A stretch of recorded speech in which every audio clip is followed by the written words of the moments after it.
LeBron doesn't cheat the game of basketball.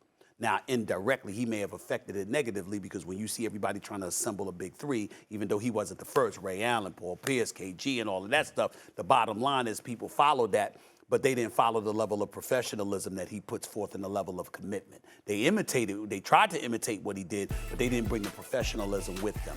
So we have to understand that. But there's no question that if you're a Doc Rivers, you would be better off there. And here's the reason why. First of all, let me get some news out of the way. I've been told within the last 20 minutes that they're having a team meeting within an hour or so. And then after that, Daryl Morey and Doc Rivers are going to meet privately.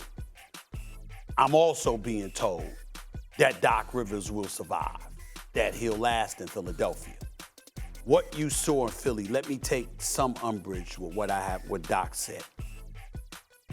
I don't agree with Doc Rivers that he did a great job. I think he did a damn good job. I don't believe he did a great job because I think when you do great jobs, you take something, you take nothing to something, or you win a chip. Those are the two things that I qualify as greatness.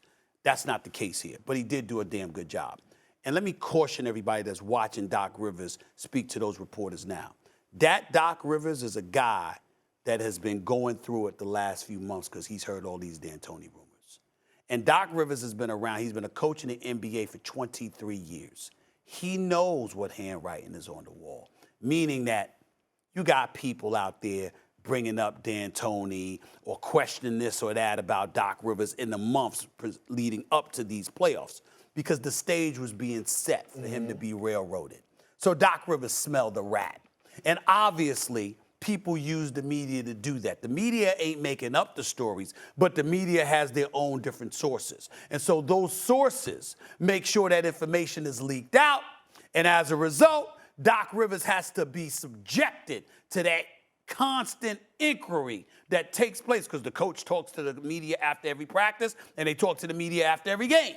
And so and before games. So you have to deal with that. And that kind of stuff, I mean, who knows what kind of blisters or whatever it is on his damn tongue from him biting his damn tongue all of these months because of what he's had to hold in. So that statement that you saw Doc Rivers get and how he came at the media, it's really, really him saying, I know what the hell people have been trying to do to me over these last few months. I would tell him it ain't the media, it's people leaking stuff to the media because they were trying to railroad Doc Rivers. But Harden was so flagrantly bad, people in Philadelphia ain't thinking about Doc Rivers this morning. They thinking about the fact that you got a dude that's eligible to get a $200 million extension that showed up in the second half last night and took 2 shots. That's what they thinking about rather than Doc Rivers. Floor is yours. You know, it's hard for me to talk about a situation like this because I won a championship with Doc Rivers. He's like a father figure to me as a mentor in the basketball world and in life.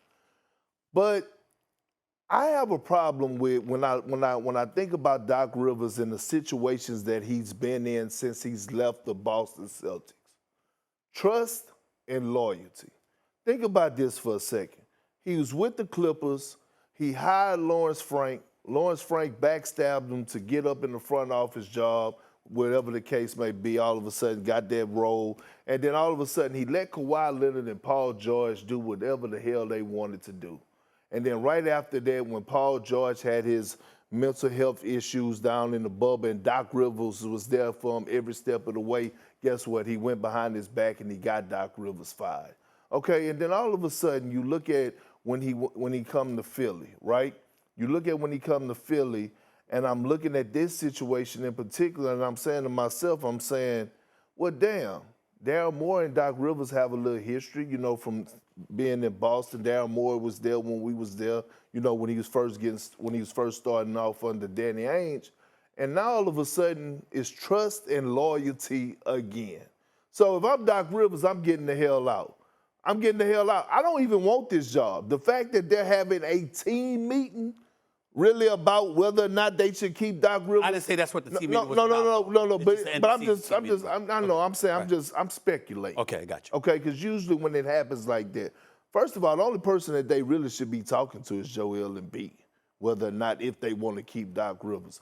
But when I look at this situation in particular, you don't want to go into a season knowing that James Harden don't want you there, and knowing that him and Daryl Morey tied together like shoelaces, why would he want to be in that position? He couldn't be comfortable. He can't be comfortable. He can't be the best version of himself.